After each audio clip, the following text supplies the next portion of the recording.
perciben directamente y que sin embargo tienen un efecto sobre nosotros. Entonces, concretamente, cuando yo veo un objeto, es más, cuando yo veo, por ejemplo, un objeto de color rojo, en realidad lo veo rojo porque los corpúsculos imperceptibles que componen la esencia real de la cosa están encastrados de tal manera que me hacen ver el objeto como rojo. Entonces, esta sería la relación que hay entre las cualidades primarias y las cualidades secundarias. La mente, una vez recibidas las ideas simples, actúa sobre ellas comparando, distinguiendo, combinando y abstrayendo. Así surgen las ideas complejas. Cuando nosotros enunciamos la palabra mesa, lo que tenemos justamente es una idea compleja a partir de un determinado color, de una determinada textura, de un determinado peso, de un determinado número. Es decir, que en última instancia la idea compleja es la resultante de las distintas ideas simples que la mente forma a partir de las operaciones que la propia mente hace.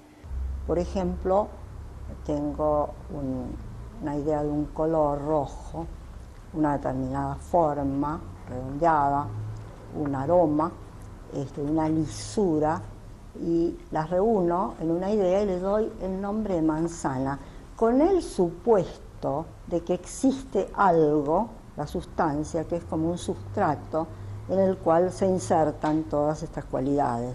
Pero esta sustancia no es conocida porque no me la proporciona la experiencia. Nosotros podemos preguntar acerca de las propiedades o las cualidades sensibles de la sustancia, pero nunca vamos a poder llegar al ser último de la sustancia, ese sustrato, a ese hipokeimeno, para decirlo con una palabra en griego, en el cual supuestamente las propiedades sensibles se sostienen. Él dice, sin embargo, que tenemos que suponer ese sustrato, tenemos que postular ese sustrato, pero que en realidad ese sustrato no lo vamos a llegar a conocer nunca. Locke, con ese enorme sentido común que tenía, decía que en realidad, cuando nosotros hablamos de sustancias, lo que hacemos es referirnos a una idea que en general la formamos porque vemos distintas ideas simples que se dan siempre conjuntamente de un cierto orden.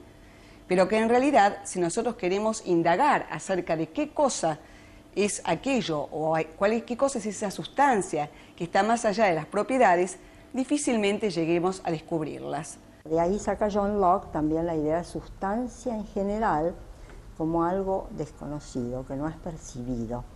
Y cita un ejemplo que nos resulta humorístico. Dice que a un indio le preguntaron dónde se apoyaba el mundo. Y el indio dijo, sobre un gran elefante. ¿Y dónde se apoya el elefante? Sobre una gran tortuga. ¿Y dónde se apoya la tortuga? Bueno, sobre algo que no sé lo que es.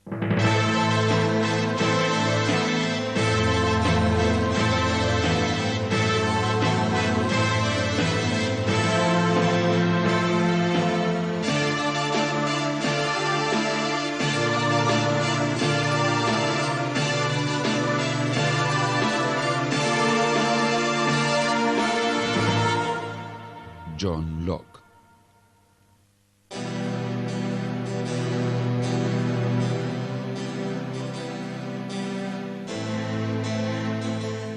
Locke opina que los principios morales tampoco son innatos, ya que varían según la sociedad y la época. Él da un ejemplo, adulterio, por ejemplo.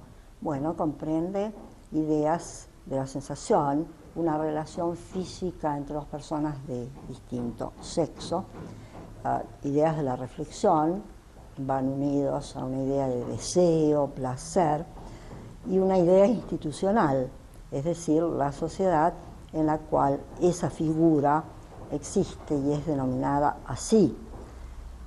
Por otra parte, dice Locke, deben existir todas esas ideas en la mente del que inventa el paradigma, sea moral o civil, del adulterio, y le da un nombre, que es lo que va a servir luego para evocarla, porque el nombre es muy importante. Porque, por ejemplo, cuando nosotros le decimos a Pablito, Pablito, no mientas, Pablito puede perfectamente preguntar, ¿por qué no debo mentir?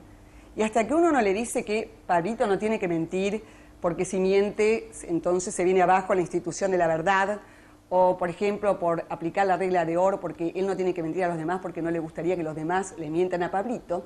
Entonces dice Locke que si se puede dar razón de cada uno de los principios prácticos y además se requiere, se exige que se dé razón de por qué debemos hacer algo o no debemos hacerlo, eso significa de que los principios prácticos, los principios morales, tampoco son innatos. Se lo ha calificado de hedonista porque habla del placer y el dolor como motivantes, pero en Locke hay una posición muy interesante. Él considera que lo que mueve al hombre no es en realidad el placer, sino tratar de eliminar el dolor, la inquietud, como dice él, la uneasiness, que el hombre es muy movido por eso, y efectivamente si pensamos en nuestra vida diaria, veremos que sí, que efectivamente el hombre persigue el placer, pero que es muy frecuente que trate de eliminar todo lo que lo molesta, todo lo que lo fastidia, todo lo que le duele, ¿no? Bueno, finalmente, para que el hombre pueda actuar moralmente, Locke dice, es necesaria una facultad que es la voluntad. La voluntad es libre, por eso el hombre puede optar por una conducta u otra, por obedecer a la ley o por negarla, es decir, desobedecerla. Y esto no es raro que introduzca la libertad quien es considerado el padre del liberalismo político. El liberalismo de Locke afirma la existencia de derechos individuales anteriores al Estado, un liberalismo que es la antítesis del absolutismo. ¿Qué entendemos por liberalismo político? Básicamente la idea de que el poder del gobernante tiene que estar limitado a ciertas esferas. Esta preocupación, primero, en la época de Locke, apunta fundamentalmente a limitar el poder de la monarquía. Se trata de limitar, circunscribir el poder del monarca, y la teoría que Locke utiliza para eso es la teoría de los derechos personales. De ahí que la finalidad del gobierno es la defensa de estos derechos preexistentes a las normas políticas, derechos que cada persona tiene y que el Estado no puede avasallar. Pasamos entonces a la sociedad civil o el Estado, que para Locke debe lograrse por consentimiento. Es decir, los hombres se ponen de acuerdo y crean un poder legislativo. Para Locke, el poder fundamental en un Estado es el legislativo, que hace las leyes. La finalidad por la cual los hombres arman una asociación política es la de garantizar ciertos derechos que ya existen en el Estado presocial, pero que no pueden ser suficientemente defendidos en ese momento. Porque dice Locke que en el estado de naturaleza hay una ley natural por la cual el hombre está dotado de ciertos derechos, tres fundamentales: el derecho a la vida, el derecho a la libertad y el derecho a la propiedad. Y que la finalidad del Estado es garantizar a las personas el goce de estos derechos. Ahora, ¿cómo hacemos para garantizar el goce de estos derechos? El poder legislativo representa a la mayoría, y es esa mayoría la que debe gobernar. Y el Ejecutivo, que puede ser una sola persona, solo hará que se ejecuten esas leyes, pero no asumirá sobre sí mismo otro poder. La autoridad política está para defender la vida, la propiedad y la libertad, pero no la religión. Si alguien me ofende, me roba, si alguien me secuestra, si alguien me mata, la autoridad política